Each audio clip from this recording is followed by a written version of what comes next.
এটা হচ্ছে আমাদের জমি। দেখো কত সুন্দরভাবে ধানগুলো হয়েছে। জমিতে জল নেই, জল দিতে হবে।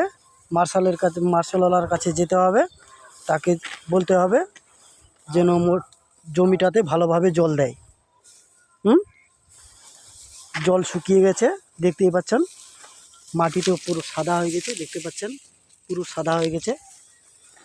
তো ঠিকভাবে জমিতে জল না দিলে পরে ধান ঠিকঠাক হবে না, ফসল হবে না।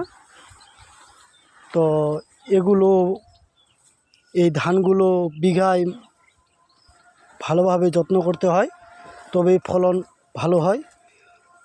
তবুও দেখতে পাচ্ছেন যে জল নেই, জলের কারণে শীষ অনেকগুলো বার হতে পারছে না।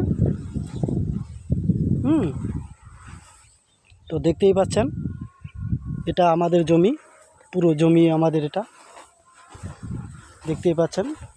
আমি জমির মাঝের রাস্তায় আছি, বিচের মাঝের রাস্তায়। তো এই জমিতে আমাদের জল দিতে হবে। জমিটাতে জল নেই, জল দিতে হবে। মার্শালওয়ালার কাছে যেতে হবে। এগুলো জমিতে জল দেওয়ার জন্য মোটামুটি বিঘায় 400 টাকা নেয়, 1 কুইন্টাল ধান নেয়। তবেই ভালোভাবে, তবু ঠিকভাবে এগুলোকে জল দেয় না। বারে বারে মার্শালওয়ালার কাছে যেতে হয় জল দেওয়ার জন্য, বলার জন্য যে জমিতে জল দাও। তো জলগুলো না দিলে পরে শীষগুলো ঠিকভাবে দানা পাবে না।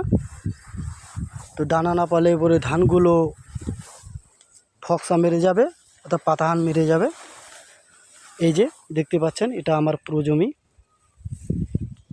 জমি আমাদের। এটা দেখতেই পাচ্ছেন, এটা জমি আমাদের, পুরো জমি।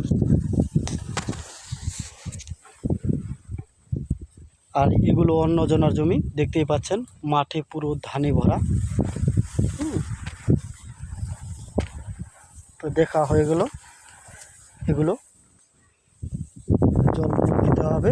আমি এখন মার্শালওয়ালার কাছে যাব, জল আছে কি না মার্শালওয়ালা ওখানে, দেখতেই পাচ্ছেন। মার্শালওয়ালার কাছে যাব আমি, তাকে বলবো যে জমিটাতে যেন জল দেয়। তো এই ছিল আমার ভিডিও।